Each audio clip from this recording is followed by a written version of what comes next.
在华人传统中，有一项为做圆桌共享餐食的习俗，俗称圆桌餐。制作朴素而温馨的演戏，常见于婚礼、生日和神明诞辰等庆典场合。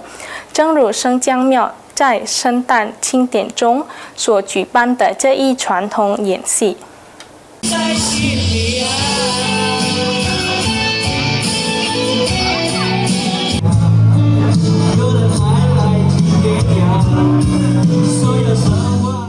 在巨港的华人市区中，流传着一种传统的简单餐宴仪式，被称为圆桌餐。圆桌餐是一种在节庆时刻举行的圆桌餐宴，通常由8人围坐，共享8道菜肴。生姜庙基金会主席 Franz 表示，在举行完如祝寿和祭宾等一系列宗教仪式之后，每年在庆祝马祖诞辰的活动中，前来生姜庙参与庆典的信众们都会举行这场宗教餐宴。据 Franz 介绍，这种简单的圆桌餐宴象征着家庭的团聚与和谐，同时也寄托着人们希望好运连连、永不枯竭的愿望。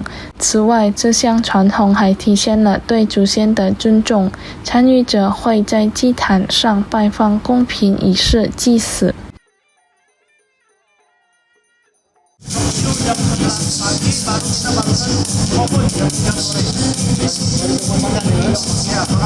Baik kok, tuh jamuan makan tuh memang tradisi kita kok ya, jamuan makan.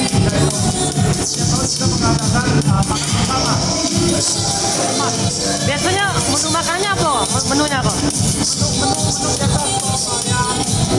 Ya, yang biasa saja kok ya.